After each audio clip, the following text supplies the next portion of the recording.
নমস্কার বন্ধুরা, শম্পার পাঁচফোড়নের গল্প রান্নাঘরে আপনাদের স্বাগত জানাই। আশা করি সবাই ভালো আছেন ও সুস্থ আছেন। আজ আমি আপনাদের সাথে শেয়ার করব চিলি পনিরের রেসিপি।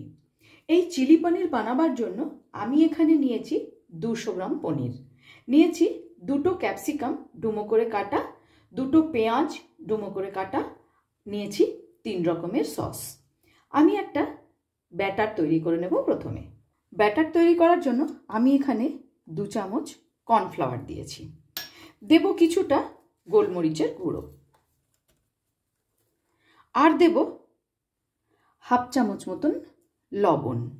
ভালো করে এটা আমি মিশিয়ে এবারে অল্প অল্প করে জল দিয়ে একটা ব্যাটার তৈরি করব। অল্প একটু জল দিয়ে নিলাম, এবারে ভালো করে এটা আমি গুলে নেব।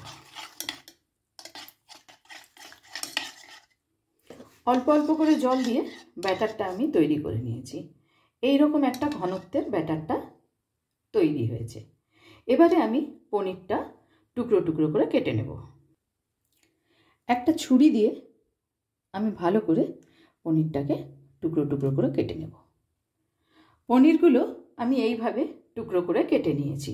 এবার এর মধ্যে আমি সামান্য একটু লবণ মাখিয়ে 5 মিনিটের জন্য রেস্টে রেখে দিচ্ছি। 5 মিনিট হয়ে গেছে। লবণ মাখানো পনিরগুলো এবার আমি এই ব্যাটারের মধ্যে দিয়ে দিচ্ছি। ওদিকে আমি গ্যাসে একটা কড়াই বসিয়ে তেল গরম করতে বসিয়ে দিচ্ছি। কড়াইতে আগে থেকেই তেল গরম বসিয়ে দিয়েছিলাম। এবারে ব্যাটারে ডোবানো পনিরগুলো আমি এর মধ্যে একে একে দিয়ে দেব।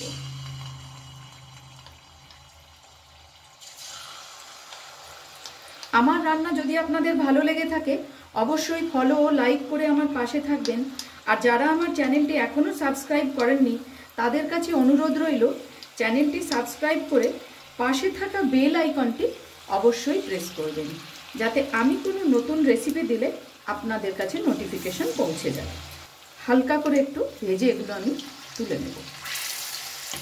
গ্যাসের ফ্লেমটাকে মিডিয়ামে রেখেই আমি কিন্তু এগুলো ভেজে নিচ্ছি হালকা হাতে। এবার এগুলোকে একটু উল্টে দেব।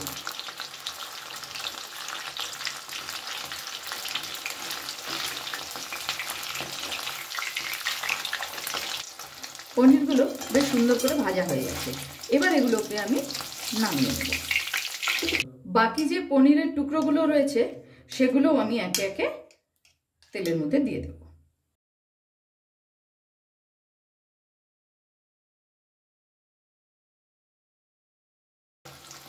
সব কটা পনিরের টুকরোই কিন্তু আমি এখানে দিয়ে দিয়েছি। এবার আমি হালকা হাতে এগুলোকেও উল্টে নেব। এইভাবে একবার চিলি পনির বাড়িতে বানিয়ে দেখার অনুরোধ রাখছি। লুচি, পরোটা, রুটি সব কিছুর সাথেই কিন্তু দারুণ লাগে খেতে। পনিরের টুকরোগুলো বেশ ভালো করে ভাজা হয়ে গেছে। এবার এগুলোকেও আমি নামিয়ে নিচ্ছি।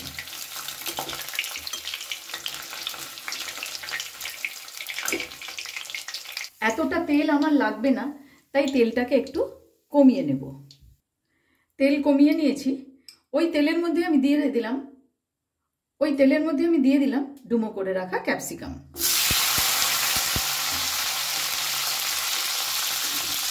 ভালো করে কয়েক সেকেন্ড আমি একটু নেড়ে নেব।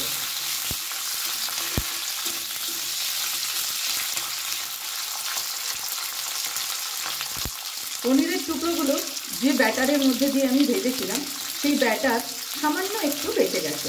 এবারে সেই ব্যাটারের মধ্যে আমি জল দিয়ে একটুখানি গুলে পাতলা করে রেখে দিয়েছি। এটা আমার পরে কাজে লাগবে। ক্যাপসিকাম আমি কয়েক সেকেন্ড নাড়াচাড়া করে নিয়েছিলাম। এবার দিয়ে দিলাম ডুবো করে রাখা পেঁয়াজ। এটা দিয়েও ভালো করে একটু নাড়াচাড়া করে নেব। দিয়ে দেব লবণ।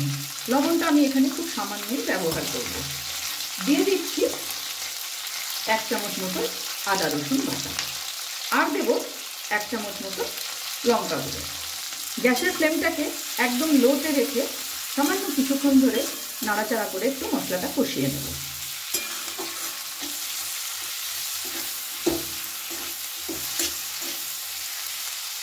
দিয়ে দিচ্ছি হাফ চামচ মতো চিনি।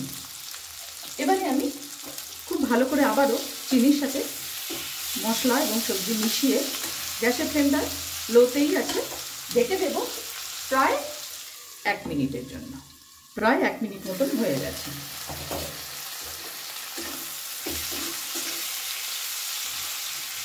এবারে আমি এর মধ্যে দিয়ে দেব 3 রকমের সস।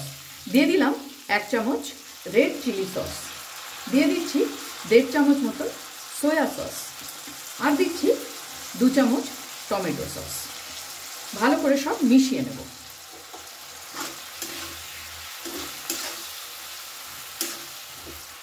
সব কিছু ভালোভাবে মিশিয়ে নেওয়া হয়ে গেছে। এবার এর মধ্যে দিয়ে দেব ভাজা পনিরের টুকরোগুলো।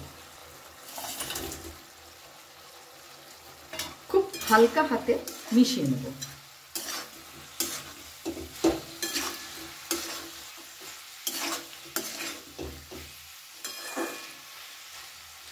কর্নফ্লাওয়ারের যে গোলাটা একটু বেঁচে গেছিল, আমি সেটা সামান্য একটু জল দিয়ে গুলে রেখেছিলাম। এখন সেই গোলাটা এর মধ্যে আমি দিয়ে দিলাম।